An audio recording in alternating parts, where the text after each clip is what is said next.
Welcome to the Deep Dive, the show where we cut through the noise, stack up the research, and really pull out the essential insights you need. Great to be here. So today, we're plunging into a topic that, well, it touches almost every brand you know. Brand extensions. Absolutely. It's everywhere. Think about it. Your favorite clothing brand now makes, I don't know, home goods, or a tech giant introduces a completely new service. It sounds like a surefire win, right? Yeah, it really does. You leverage that existing trust, lower your costs, maybe increase profit. It feels like a shortcut to market dominance, doesn't it? It absolutely feels like it should be. I mean, the appeal is so intuitive. Why wouldn't you leverage that recognition, that positive feeling people already have? Right. But here's the reality, and it's a pretty sobering statistic from the sources we're diving into today. Yeah. Almost 70% of new products in the consumer packaged goods market are actually brand extensions. Okay, that sounds about right. Yet only 30% survive the first 2 years. Wow, 70% failure. That's startlingly high. Honestly, it's not that far off the success rate for launching an entirely new brand from scratch. Exactly. It's a tough number. So if the promise is so great, why do so many fall short? That's the core problem we want to unpack, right? Precisely, and that's where today's deep dive comes in. We're going to try and untangle that complexity by breaking down a major meta-analysis. It's from 2023 by Peng and colleagues. Okay. And this isn't just one study. It's a synthesis of, get this, 30 years of research. It pulls together 124 individual papers over 2,000 separate studies and input from over 43,000 consumers. So our mission is really to extract the most critical, actionable insights for you, focusing on what truly drives brand extension success. Okay, let's unpack this massive body of work then. For decades, it seems the conversation around brand extension success has pointed to two main factors. What are these sort of foundational drivers? Yeah, for a long time, the focus has been on, well, two key things. The strength of the original parent brand, that's the one doing the ascending, and how well the new product fits with that parent brand. Okay, parent brand and fit. They've really been seen as the twin pillars of success. So let's start with the first one, parent brand equity. How should we, think about that? What does it really mean? Parent brand equity is best understood as the incremental value added to a product by its brand name. Essentially the reservoir of trust, reputation, positive feelings. All the associations a brand has built up over time. Right, like the goodwill it has. Exactly. Goodwill, trust. The study looks at 4 key aspects. The overall attitude towards the brand, how familiar people are with it, the perceived quality, and importantly, customer loyalty. It's the sum total of how consumers feel about and see the original brand. Got it. That makes sense. And the second pillar, extension fit. Extension fit is defined as the degree of perceived similarity between an extension and its parent brand. It's really about how natural, how coherent the new product feels coming from that existing brand. Like, does it feel like it belongs? Precisely. Does it make sense? The meta-analysis actually looks at specific dimensions of fit. Things like usage fit. Does it fit how you use the original product? Goal fit. Does it serve a similar purpose? Feature fit. Does it share characteristics? And concept fit. Does it align with the brand's overall image or maybe its abstract meaning? Okay, so it's multifaceted, and there are theories that explain why these two factors, equity and fit, are so important in the consumer's mind, right? What's the kind of psychological backbone here? Absolutely. For parent brand equity, the key theory is signaling theory. Signaling theory, okay. This suggests that a strong parent brand acts as a positive signal, like a shortcut for information. When you encounter a new, unfamiliar product, that familiar brand name reduces your perceived risk. Ah, like a stamp of approval. Exactly. Take a trusted friend giving a recommendation. You're more likely to try something new if it comes with that built-in credibility. Makes sense. And for extension fit, what's the theory there? That links primarily to categorization theory. Categorization, right. The idea is that consumers mentally classify new products to make sense of them, to put them in boxes. If an extension fits well with the parent brand's existing category or image, it's much easier for consumers to process and evaluate it. So it just slots right in mentally. Right. And this improved categorization, again, reduces that perceived risk and significantly aids acceptance. It's all about making the new product feel like it belongs, effortlessly, in an existing mental category you already have. Okay, so we have these two pillars, equity and fit, and the theory is explaining why they matter, signaling and categorization. So, after analyzing all that data, those thousands of studies, what did this big meta-analysis find about the overall impact of these two drivers? Well, the good news, fundamentally, is that the meta-analysis confirms that both parent brand equity and extension fit have a clear positive effect on brand extension success. They both definitely help. Okay, so they both work. Yes. Think of it this way. The study found medium positive effects for both. If you improve either your parent brand strength or the fit of your extension, there's roughly a 60-61% chance that the extension success will also climb. 60% chance. That's pretty significant. It's a powerful one-two punch, absolutely. Okay, that's incredibly helpful background. But that 70% failure rate for brand extensions still sticks with me. I mean, my gut, my instincts as a strong brand should just pave the way, automatically make extensions successful. Does all that parent brand equity really not mean automatic success? Yeah, your intuition about a strong brand being a huge asset isn't wrong. It absolutely is. But those numbers, as you say, are indeed sobering. And they really underscore why this kind of deep dive is so critical. It's not just about having a strong brand. It's how you use it. It's how you extend it. And the nuances matter, as this meta-analysis reveals.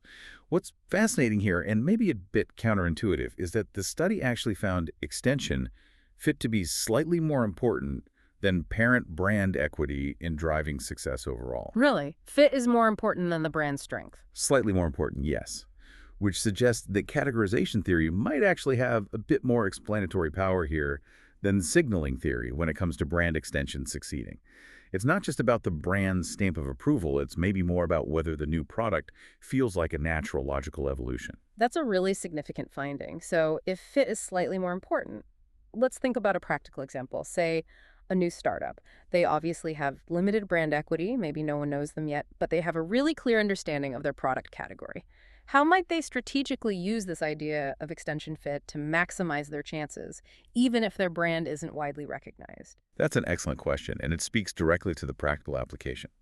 For that startup, this finding means they should probably obsess over making their initial product and any later extensions feel incredibly natural and consistent within their chosen category. Focus on the fit. Exactly. Focus intensely on the fit.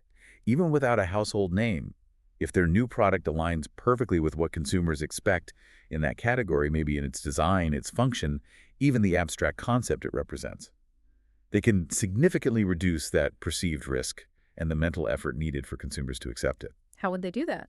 Well, they might emphasize shared features with other successful products in that category, or lean into a very clear functional purpose that consumers immediately grasp as belonging there. It becomes about being intuitively right for the space, rather than relying on a big name to pull it through. Fascinating. Okay, now let's dig into the specific dimensions within equity and fit, because you said they looked at different aspects, right? And there was one finding about parent brand equity that genuinely surprised me when I was looking through this. I bet you're thinking about brand familiarity, aren't you? Exactly. Yeah, that one stands out. So, while brand attitude, perceived quality, and loyalty all had these meaningful positive effects on extension success, brand familiarity actually had the weakest effect, and it was even statistically non-significant. That just seems so counterintuitive. My gut says people buy what they know. A known brand seems like half the battle won. If I know a brand, surely I'm more likely to try its new thing. How do we square that gut feeling with this data point? It's a really common intuition, and look, you're right that recognition is crucial for just getting noticed, for initial awareness.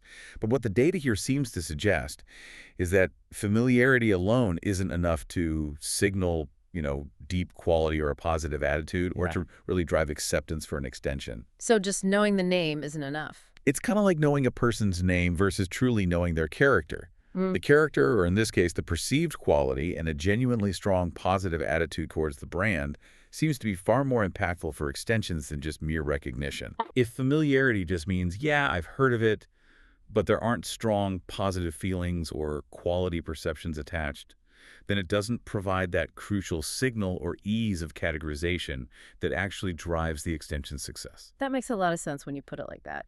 So it's not just that people know you, but what they associate with your name. What about the dimensions of extension fit? Did anything stand out there? Yes, for extension fit, the findings showed that usage fit. So, sharing the same product usage context, like using two products at the same time or place, actually had the smallest effect. Interesting. Meanwhile, feature fit and concept fit had similar and stronger effects. This implies that sharing actual product characteristics or fitting with the abstract brand image is more crucial for an extension to succeed than simply being used in the same situations. So it's less about when you use it and more about what it is or what it represents. Exactly. At a fundamental level, yes. This research also digs into how these two pillars, parent brand equity and extension fit, actually work together, right? Is it just a simple additive effect, like 1 + 1, 2? Not at all. And this is really important. The research shows a clear positive interaction effect. Okay, what does that mean? It means that strong parent brand equity can amplify the positive impact of extension fit, and conversely, good extension fit can amplify the positive impact of parent brand equity. They work better together. Ah, so they boost each other. Synergy. Exactly. They create a synergistic effect that's actually more than just the sum of their individual parts. Okay, so if they amplify each other, does that mean a super, super strong brand can just throw anything out there, like some crazy extension, and it'll stick just because of this interaction effect, because the brand is so strong? That's a great question, and it gets right to the nuance. While they definitely amplify each other, here's the truly interesting part, and maybe the most surprising resilience finding. Even if one of them is weak, the other can still exert a small positive effect on its own. Really? Even if the fit is terrible, a strong brand helps a bit. Yes. It's like having a safety net. A strong parent brand can give even a poorly fitting extension a fighting chance, still generating a small positive effect according to the predictions. And similarly, a perfectly fitting extension can still see a small positive effect even if it comes from a lesser-known parent brand with low equity. Wow. That's a crucial point for marketers, surely. It suggests a degree of resilience, maybe a way to mitigate risk if you know one area is weaker. What does that finding that there's still some positive effect even when one pillar is weak suggest about maybe the fundamental resilience of a brand name itself, or just that basic human tendency to categorize even when the conditions aren't ideal? It's quite profound, actually, when you think about it. It suggests that even when one of these core drivers is weak, the other one can still pull some weight. It speaks volumes about the fundamental power of either the brand's established trust, that signaling effect, or maybe the human brain's natural impulse to categorize and make sense of new information, however imperfectly. So even if it's a stretch. Even when an extension is a bit of a stretch, those ingrained mental frameworks, or that baseline trust, can still guide consumer decision-making just enough to offer a slight advantage over something completely unknown or illogical. All right, this is fascinating. Let's zoom in now on some of the specific context and maybe surprising factors that can change these relationships. The study looked at how different elements like the type of parent brand, the extension itself, how it's communicated, even consumer factors influence these relationships. This is where we get into some really granular, maybe unexpected insights, right? Indeed. These are often called moderators in research speak. They're the "it depends" factors that make brand extension strategy so nuanced and frankly challenging. Okay, first up, parent brand factors. I was really fascinated by the finding that parent brand equity is more effective for service brands than for goods brands. Why do you think that is? Services often feel more personal, maybe more intangible. That's a great observation, and the paper theorizes it's precisely because of that intangible nature of services. Goods, they have concrete attributes you can see and touch. That might reduce your reliance on the brand name alone. You can judge the physical product more easily. Right. But for services, where the offering is often abstract, think banking, consulting, travel, and bills, the parent brand's abstract associations, its reputation, make it easier for consumers to classify a new service extension. It really fosters that crucial transfer of associations we talked about with categorization theory. So the brand itself is a stronger signal for services. In many ways, yes. For services, the brand is often the primary tangible cue you have, so its equity naturally plays a larger role in shaping your perceptions of new offerings under that name. That distinction is incredibly important for businesses. Also, under parent brand factors, the research revealed something else quite unexpected. Extension fit is less effective for prestige parent brands than for non-prestige brands. Why would fit matter less for a luxury or high-status brand? It does seem counterintuitive at first glance. The thinking here, proposed by the authors, is that prestige brands, think luxury fashion houses, high-end car manufacturers, they often operate with more abstract associations like status, luxury, aspiration. Their brand meanings are inherently broader, maybe more flexible. So people expect more diverse things from them. Kind of. Consumers might be more accustomed to these brands being associated with a wider range of diverse, sometimes seemingly unrelated, products or experiences. So while fit is still positive and helpful, it's perhaps less critical for these brands because their abstract essence already lends itself to varied extensions. Consumers almost expect a certain level of unexpectedness or innovation from them. Interesting. So, okay, let's connect those two findings. If we have a company offering both services and goods, maybe like a bank that has financial products which are goods-like, but also advisory services, how should their brand extension strategy differ when they're extending a service versus extending one of their goods-based brands or products? Excellent practical application question.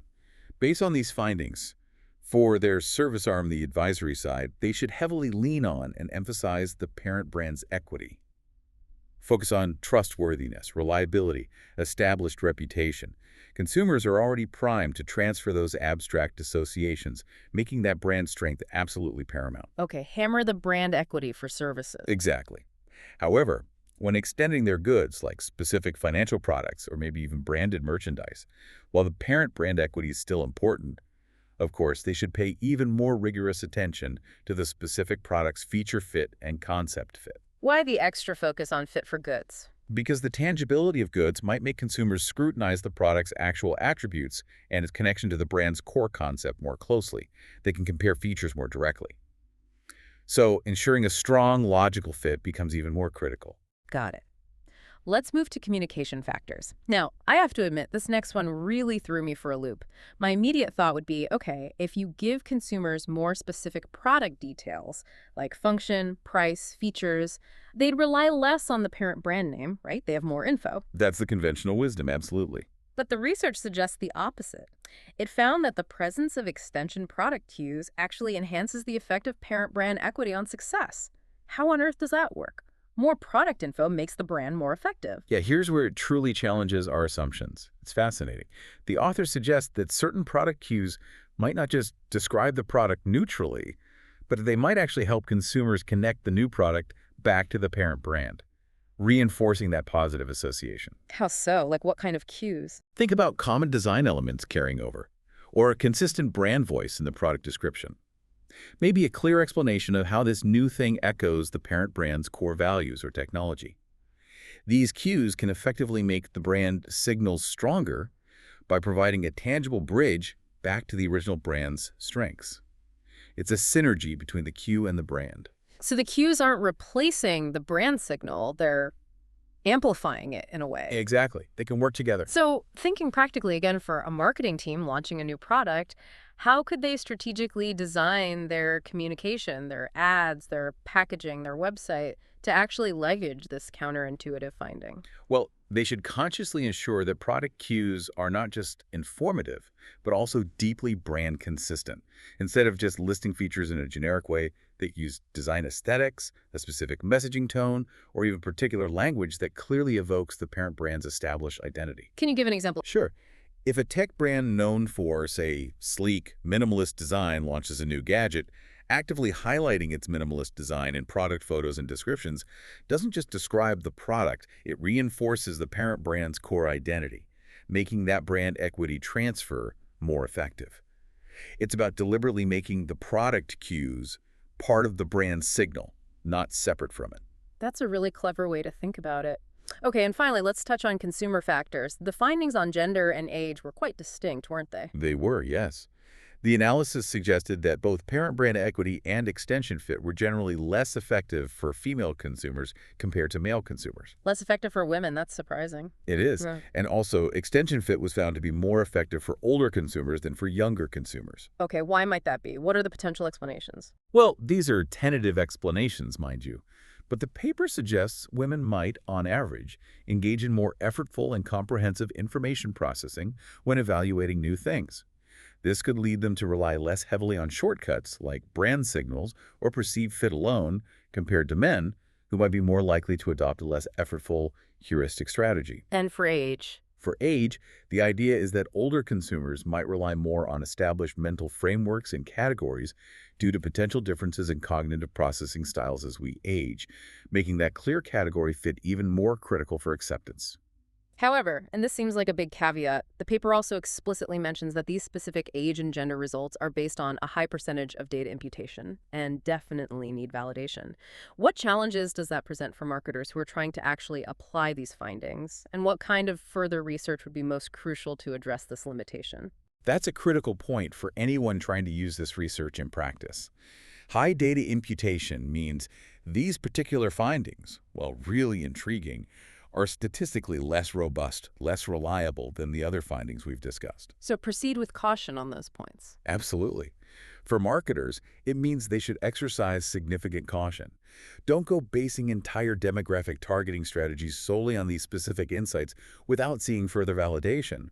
What's crucial for future research is, frankly, direct primary studies specifically designed to explore these age and gender differences using clean, originally collected data, not relying so heavily on imputation. So we need studies asking these questions directly. Yes, that would allow us to confirm or refute these patterns and, more importantly, understand the underlying psychological mechanisms driving them. That would give marketers much greater confidence in how, or even whether, to tailor strategies for different consumer segments based on age or gender.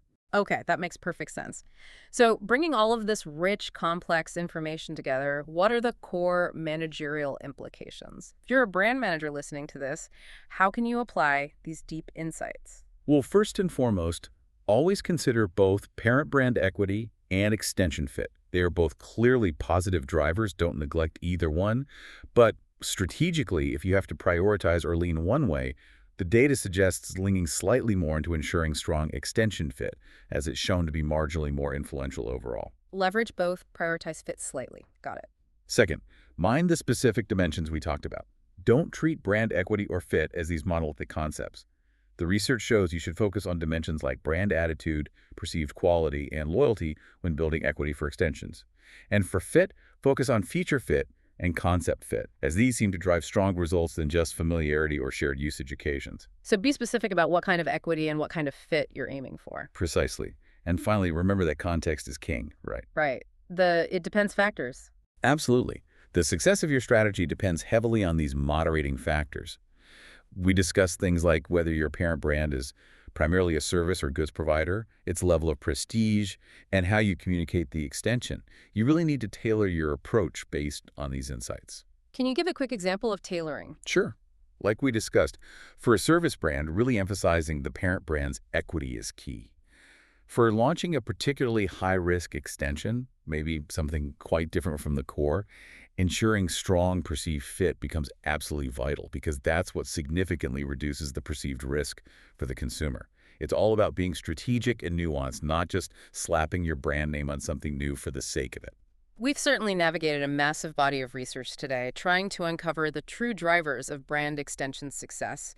And it seems we've discovered that while having a strong, trusted parent brand is vital, the perceived fit of the new product, how well it makes sense, is often the true star of the show, perhaps even slightly more influential. Yeah, and it's that subtle interplay between the two, along with all these contextual factors, that really determines whether a brand extension flies or flops. It really highlights that success isn't just about name recognition, is it? It's about making a logical, desirable, and, natural leap in the consumer's mind. Well said. That captures it perfectly. So, as you, our listener, look at your favorite brands and their ventures into new territory, new products, new services, maybe consider this.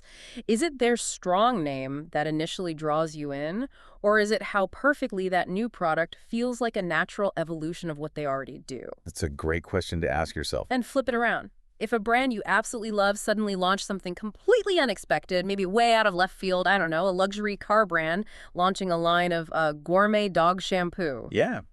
Would your loyalty be enough to make you buy it? Or would that glaring lack of fit ultimately lead to its downfall in your eyes? It's a question for consumers and marketers alike. And often, as this research suggests, the answer lies in that delicate, sometimes complex balance between the established trust signal of the brand and that surprising, yet perfectly aligned sense of innovation and fit. Precisely. Well, thanks for joining us on this deep dive into brand extensions. My pleasure. Fascinating stuff. Until next time, keep digging for knowledge.